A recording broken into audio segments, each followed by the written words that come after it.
எல்லா போராட்டத்தையும் மிஞ்சி நான் ரொம்ப கஷ்டப்பட்டு இந்த இடம் ஒன்று வாங்கினோம். இங்கே வாங்கிட்டு சரி அங்கே தண்ணிக்கு கஷ்டம்னு எனக்கு தெரிஞ்சு தான் வாங்கினோம். நான் நம்பினேன், எல்லார் வீட்லேயும் மோட்ரு போட்டாங்க, நம்மளும் போர் போட்டால் தண்ணி வரும் நம்பிக்கையில் முயற்சி பண்ணேன். கடைசியில் நான் போர் போட்ட டைம் சரியில்லையா என்னன்னு எனக்கு தெரியல.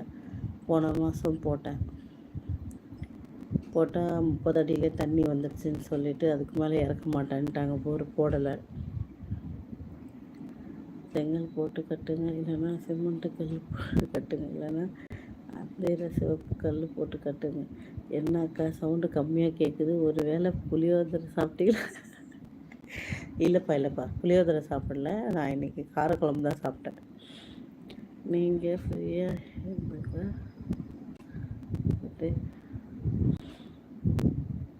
நீங்கள் சொல்கிறது ட்ரேடிங் சொல்கிறீங்க, அவ்வளோலாம் நமக்கு அதை பற்றி இன்ட்ரெஸ்ட் இல்லை. ஏன்னா நான் அதை பற்றி தெரிஞ்சுக்கிட்ட வரைக்கும் எப்படின்னா, மழை காலத்தில் போர் போடக்கூடாது. ஐயோ அந்த தப்பு அது தெரியாதுன்னு சொல்ல முடியாது, சொன்னதை நான் கேட்கல. தண்ணிக்கு கஷ்டமாக இருக்கு, சரி ஓகே அப்படின்ட்டு லோன் கேட்டிருந்த இடத்துல கிடச்சிது.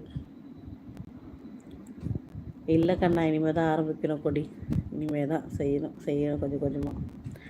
அப்போ என்னாச்சு, நான் என்ன பண்ணிட்டேன், சரி லோன் கேட்டிருந்தேன், லோன் கிடச்சிது எனக்கு. சரி கிடச்சிருச்சு, இல்லை துணிஞ்சு செய்வோன்னுட்டு அவசரப்பட்டுட்டேன்.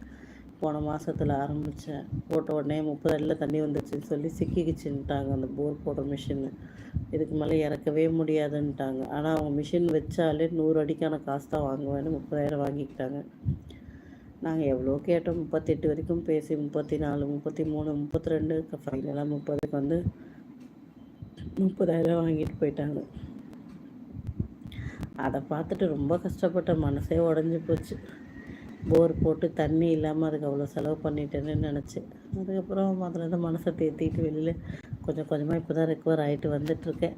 சரி விடு, பார்த்துக்கலாம், லைஃப்பில் எவ்வளோ பார்க்குறது இருக்குது, இதெல்லாம் ஒன்றும் இல்லை அப்படின்ட்டு.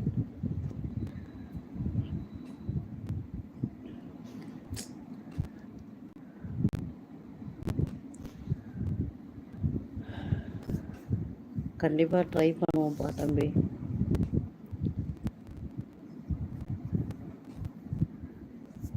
நான் சென்னைப்பா. ஆமாம் கொடி, நானும் அப்படி தான் பேச ட்ரை பண்ணுறேன். என் லைஃப்பை பற்றி ஸ்டார்ட் பண்ணாலே ஃபீலிங் ஆட்டோமேட்டிக்காக வந்துடுது. அதுவும் ரீசெண்ட் டேஸில் நான் இங்கே வீடு மாறினதுலேருந்து ரொம்ப மன உளைச்சலாகவே இருக்கேன். டெய்லி ஒரு பிரச்சனையை சந்திச்சுட்டே இருக்கேன். டெய்லி சால்வ் பண்ணவே முடியாதுன்ட்டு இல்லை, நான் எந்த முயற்சி எடுத்து வச்சாலும் அது திருப்பி எப்படி சொல்கிறதுனா, ஒரு எண்டு கடை இல்லை, பசங்க இல்லைப்பா,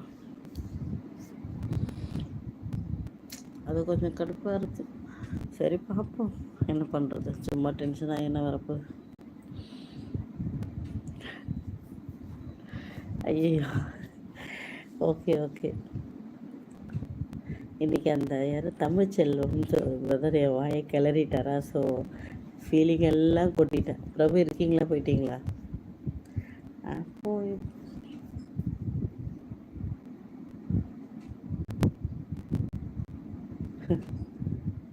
எடுத்து வைக்காதீங்க. ஆமாம்,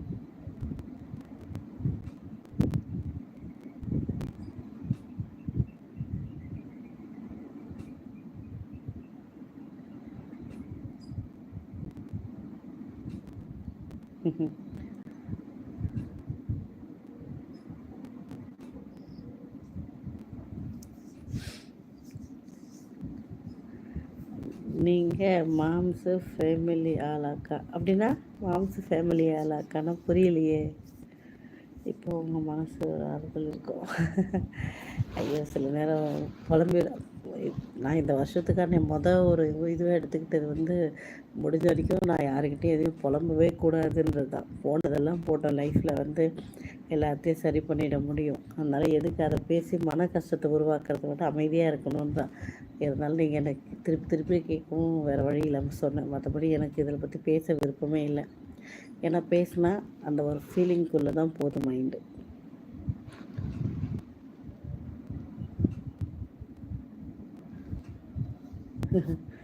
ஓகேப்பா.